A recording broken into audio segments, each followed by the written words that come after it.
tempered unless you're going through some adversity. That's why you got to know that adversity will come. James tells us when we fall into diverse temptations. That don't mean that if you fall into diverse temptations, but he said when you fall into diverse temptations. You got to know that when you fall into this turmoil, when you fall into the tragedy, when you fall into the health, that your health that gone bad, when you fall in that your money is funny, when you fall in that your change is strange and even your credit won't get it, when you in that kind of situation, you got to know that I got to be able to talk to God and say, Jesus paid it all, and all to him alone. Y'all have mercy. That means that I'm going through, but when I say I'm going through, I done prophesied to my situation, because I done said that there's a beginning and an ending to what I'm going through right now. So that means that I'm going through. That means I'm on my way out. Y'all ain't gonna talk to me. Slap your neighbor high five and say, neighbor, you are a winner.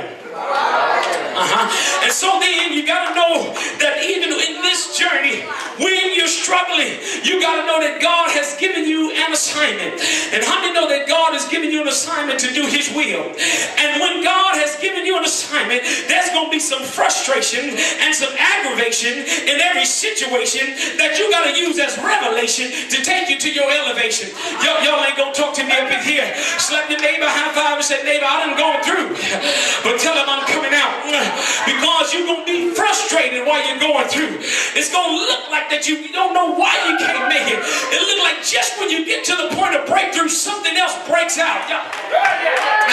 Just when you get to the point where it looks like you're coming out of the situation, it looks like something else get put on your plate. Y'all ain't going to talk to me. And it get frustrating sometimes. And sometimes the saints of God ain't always been saved all their life. Y'all ain't going to talk. And so sometimes we fall back into stuff that we know that we came out of. Okay. Can I just teach a little bit now? Sometimes you were that same person that said, man, the Lord done delivered me. I don't cuss no more. I really don't cuss no more. I don't cuss no more unless you call my mama. Y'all. Okay, y'all. You were that same person that said, I know. You make me want to put down my religion and fight. I really don't fight no more. I don't fight unless you put me in a position to. You was the same person that said you're going to drive me to drinking, and didn't nobody have to drive you to drink. You had the Cavassier in your cab. Y'all ain't gonna preach with me today. I'll be done in about another 5 minutes. And so now, you know, it's gonna get frustrating sometimes. And some folk gonna aggravate you because you want God giving you assignment. You feel like God is giving you some people to help you with your assignment. And when you're trying to figure out, my God, where are the people that God said was gonna help me with this assignment? You're looking around and you can't find them in the daylight with a flashlight. Y'all ain't gonna talk to me because, my God, see, sometimes people say they got your back, but they mean I'm way back. Lord have mercy. And so it's going to get aggravating sometimes because you're going to be trying to figure out who in the world let the dogs out on me. My God, every time I turn around, it's something else. If it ain't this, it's that. If it ain't one thing, it's another. If I take 2 steps forward, I take 10 steps back. But God is saying that I've got a ram in the bush, and whatever you need, you don't need a friend. I'm a friend that's sticking closer than a brother. And so now, you're going to be sometime, my God, you're going to be sometime aggravated. And then the other thing you got to do is you got to use what you're going through as revelation. Because I know, my God, when you get a revelation from God, He is revealing some things to you. And you sometimes don't want to get the stuff that He revealed to you. Now, you know He done revealed to you that you shouldn't be with that man. But you got this thing about you that I just got to have that man. I just got to have this homeboy, and God done told you 2 or 3 times. He tried to get you out before he go upside your head, but you still sticking in the situation because God is trying to tell you, I got another man for you. And a matter of fact, if I don't want to use him, I'm a man myself. What a man, what a man, what a mighty good man. Sometimes God is trying to reveal to you that you need to be really taking your place in ministry and moving forward, but you're so much fighting what God is trying to tell you that you're going to miss what God really has for you. I don't know about you, but if God put your feet in the place, He put your feet in the place to stay, and He cannot open up heaven for you until you're in the place where He with you. They may even tell him, I am a winner. I am a winner. God have mercy. And so then now, since he's giving you revelation, my God, he's giving you the revelation because you've got to use it for your next move. How many know that God is giving you revelation for your next move? God ain't revealing stuff to you right now for you to use it now. He done already revealed that to you, whether you using it or not. But God is giving you revelation for your next move. That's why God is giving you connections with people that you've never been connected with before, because they for your... Who I got that can come to the front of the class? Y'all ain't gonna talk to me up in here. God is giving you revelation for your next move. That's why some of the people are real good to you. You didn't even know that they was gonna be that good to you until you got connected with them. You didn't know they was gonna put that much in you until you got connected with them. As a matter of fact, you was trying to, my God, you was trying to have some kind of radar to say, no, not that one. No, not that one. And God was saying, I'm sending that one to you. He may not be tall, dark, and handsome. He may not be walking around with an Arnold Schwarzenegger body and a Denzel face. He may be short, ugly, and lumpy, but he's going to be good to you.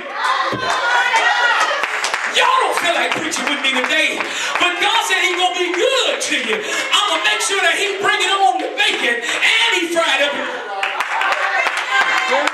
He's going to be real good to you. And so then God is giving you this revelation so he can take you to your next point of elevation. How many know that God really wants to elevate you? God is not a God that's stagnant. He's not a God that stays in one place. He's a God that's ever changing and ever evolving. That's why he put what he put in you. And I promise you, if you learn how to do what God commands you to do, and I'm getting ready to roll in a minute, but if you learn how to do what God commands you to do, I promise God will take you to new heights. He'll take you to deeper depths. He'll give you new ways of living, new ways of thinking. He'll give you new ways of making money. Y'all ain't gonna talk to me up in here. He'll give you new ways of health, stuff that you don't even know about. He'll put you by yourself. See, sometimes that's what God, I'm trying to finish this thing. But sometimes God has to get you by yourself so he can talk just to you. Y'all ain't gonna talk to me because you were diverted by too many things before. You had too many distractions, my God. You was up there watching All My Children, All the Days of My Life, Houston, and all that other stuff. And God is trying to tell you, I need you to, my God, get off the email and give me some email. I need you to get off the Facebooks and put your face in the book. I'm trying to get you to a place where you can be well, you can be healthy, you can be strengthened, and you can be glorified, because God says, I want to put it in you so that you can take it out of you and give it and share it with somebody else. Look at your neighbor and tell them, I am a winner. The last thing I'm getting ready to say, and I'm getting ready to get up out of here, is that you got to understand that faith, my God, this is really my second point, but I'm going to end it on this. Faith really transforms your situation.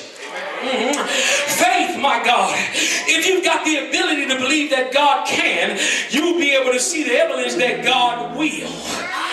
Y'all ain't gonna talk to me up in here. If you can believe that God can, you'll see the evidence that God will. That is to say that it don't matter what it looks like. The Bible tells us in Mark 11 that we can talk to the mountains and tell our mountains to be removed and cast out into the sea. Y'all ain't gonna talk to me. The reason that you can talk to your mountains is because you got faith enough to believe that your mountains will be removed. Some people talk and act like they have faith, but you can tell how they really talk. If you really listen to them, you can tell that they really don't have faith. I don't know about you, but I'm at a point in my life that I believe that God can do anything that I ask him for. And he will do anything that I ask him for. And he will turn my situation right side up and make it, my God, the way he wants it to be. The reason why we don't get what we want from God usually is because we try to put our hands in his stuff.